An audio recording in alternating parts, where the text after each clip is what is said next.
কবরের আযাব এমন ভাবে শুরু হয়ে যাবে, মানুষ আর জিন ছাড়া সব মাখলুকতেরা দেখবে।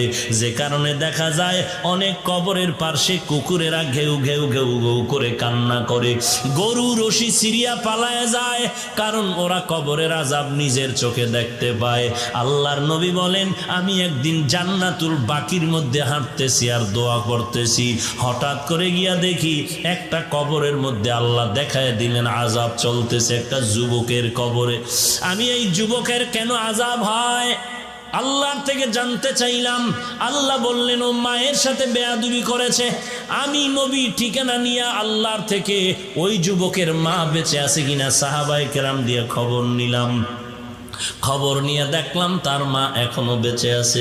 আমি নবী ডাকিয়া পাঠাইলাম, ওই মহিলা খবর দিল আমি যাব না। আমি বললাম, বলে দাও তার সন্তানের কবরে আযাব হয় যেন মাফ করে দেয়। ওই মা বলে, না না, আমার সন্তানের আমি কখনো মাফ করব না।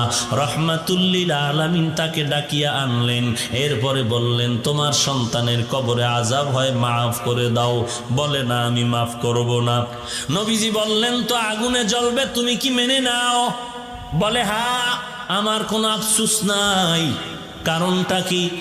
বলে, আমার সন্তান একদিন ঝগড়া করে বউয়ের সাথে তর্কর কারণে বউয়ের মায়ায় পড়ে। আমি মায়ের সাথে এমন তর্ক জড়ায় দিল, একটা ইটা নিয়ে আমার মাথার উপরে আঘাত করলো, আমি জমিনের মধ্যে পড়ে গেলাম। আমার মাথার রক্ত বের হয়ে জমিন লাল হয়ে গেল। আমি এমন কান্নায় দুর্বল হয়ে গেলাম, আমার এই কষ্ট জীবনে আর অন্তর থেকে মুছবে না। আমার সন্তানের কোনো ক্ষতি হোক এটাও আমার জানারও দরকার নাই। নবী তো রহমাতুল লিল আলামিন। আল্লাহর নবী বলেন সাহাবাদেরকে তাড়াতাড়ি কেরোসিন আর লাকড়িয়ানো আগুন জ্বালাইয়া উপরে উঠাইয়া সন্তানের জ্বালায় দিব।